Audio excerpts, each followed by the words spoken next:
নমস্কার, শুভ সন্ধ্যা। সবাইকে স্বাগত জানিয়ে শুরু করছি আজকের নতুন ব্লগ। আশা করছি আজকে না মানে যে যেখানে আছে সবাই ভালো আছেন, সুস্থ আছেন। আর আজকে এত গরম পড়েছে, গরমের জন্য বিকেল থেকে পড়ে পড়ে ঘুমাচ্ছি আমি আর দিদি। মা আর বাবা একটু বিকেলে মানে দুপুরে খাওয়া দাওয়া করে গুরুদেবের বাড়ি মানে ঠাকুর কর্তাদের বাড়ি গিয়েছিল, তো সেখান থেকে এসেছে, আম নিয়ে এসেছে। আর দাদা ইন্ডিয়া থেকে এই যে একটা কি আমুল কুল কেশর ফ্লেভার, এটা কি দুধ নাকি ঠিক বুঝতে পারছি না, না কি জানি বলে শেক শেক নাকি কি জানি, লাচ্ছি কি একটা।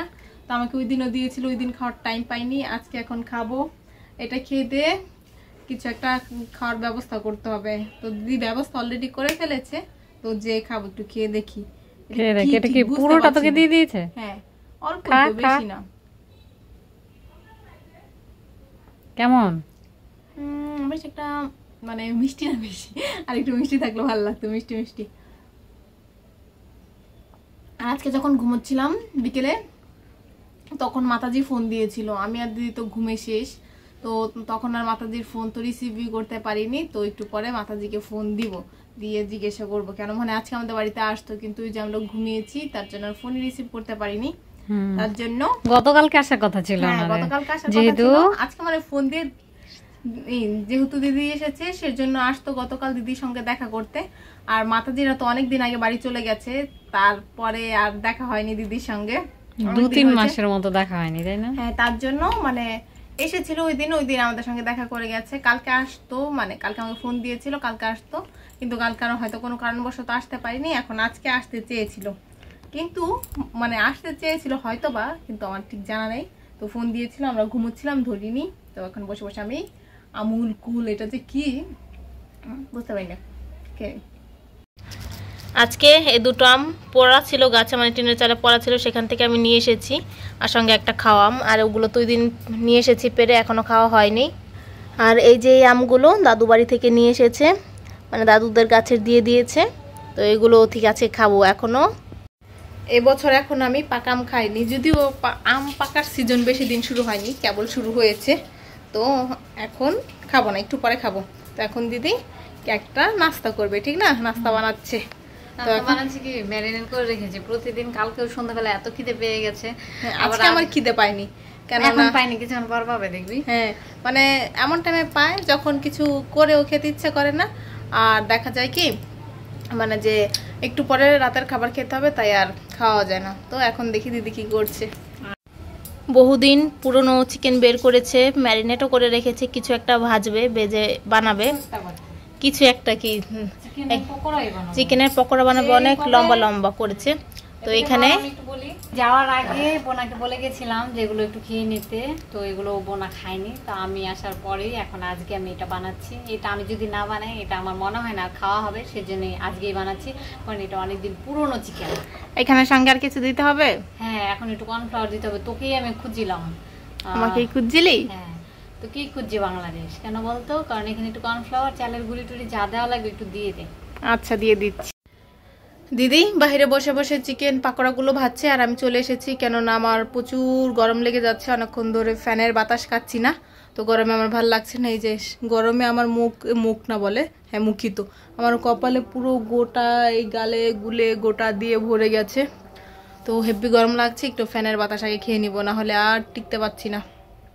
দিদি এই যে পাকোড়া ভেজে নিয়ে চলে এসেছে, সাথে এই টমেটো সসটা নিয়ে এসেছে। আজকে বেশি করেনি, অল্পই করেছে।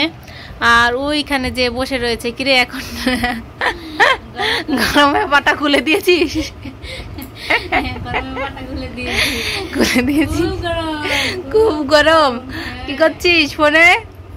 আমার তো ফেসবুকে মনিটাইজেশন অন হয়েছে না, ফেসবুকে একটুখানি বেশি বেশি করে ভিডিও, স্টোরি, রিলস, তারপর হচ্ছে ফটোজ আপলোড করছি আমি।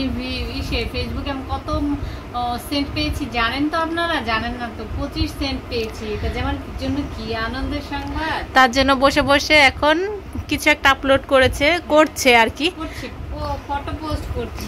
আর এই যে এখন আমি বসে বসে এগুলো খাবো। এখানে এসে বসে বসে মা আম দিয়ে, ভাত দিয়ে, তরকারি দিয়ে, মানে কি যে একটা খাচ্ছে। আবার চুল দ্বারা চুল মুখে নাকে মুখে যাচ্ছে দেখে মাথায় ভাবে ঢেকে তারপরে খাচ্ছে।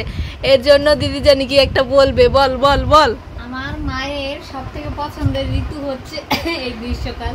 গ্রীষ্মকালে এই যে আম হবে, কাঁঠাল হবে, এই দিয়ে যে কত কিছু খাবে, আম দিয়ে, ভাত দিয়ে, ডাল দিয়ে খায় না কখনো, আচ্ছা মুড়ি দিয়ে, কত কিছু, কলা দিয়ে, সব রুটি দিয়েও খায়, রুটি দিয়ে আম দিয়ে খায়।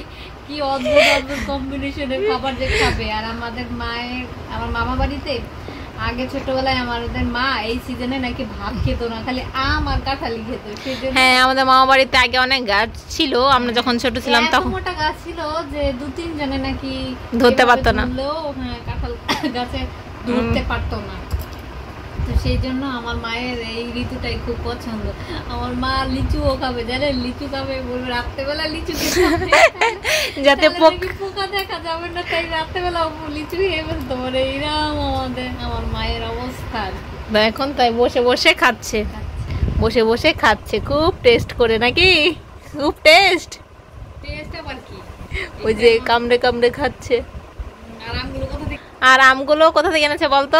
আমগুলো এনেছে আমার মায়ের মা বাবার বাড়ি থেকে, মানে গুরুদেবের বাড়ি থেকে নিয়ে এসেছে। আজকে খেয়ে ফেলতে আমগুলো উপর থেকে পড়ে, মানে থেতলে গেছে, তো সেজন্য খেয়ে ফেলতে বলেছে। আমি একটা খেয়েছিলাম, বেশ ভালো খেতে। তুই খেয়েছিস? না, আমি খাবো কিছুক্ষণ পরে। প্রথম আম খেয়ে আয়। খাচ্ছি কিছুক্ষণ পরে, এখন খেতে ইচ্ছে করছে না। কেন রে? এমনি রে। তো তুই খেয়েছিস ভালো তো নাকি? পরে আমি একটা তাহলে খাবো। এখন বাজে 10:35, খাওয়া দাওয়া করে চলে এসেছি। তো আজকেও আমি আম খেতে পারিনি, ভেবেছিলাম ওই যে পাকোড়া খেয়েছি তার একটু পরে যেই খাবো, কিন্তু তারপরে আর যাবো করে আর যাওয়া হয়নি, মানে খেতেও যায়নি, খাওয়া হয়নি, মানে আম খাওয়া হয়নি। তো এখন ভাত খেয়ে চলে এসেছি, এখন তো আর খাবো না, তো দেখা যাক, কালকে খেয়ে নেব। তো এখন শুয়ে থাকবো। ভিডিওটা আজকে এখানেই শেষ করছি। যদি কিছু ভালো লাগে লাইক কমেন্ট শেয়ার করবেন। দেখা হচ্ছে পরবর্তী কোনো ভিডিওতে। ততক্ষণ পর্যন্ত ভালো থাকবেন, সুস্থ থাকবেন। Tata, good night.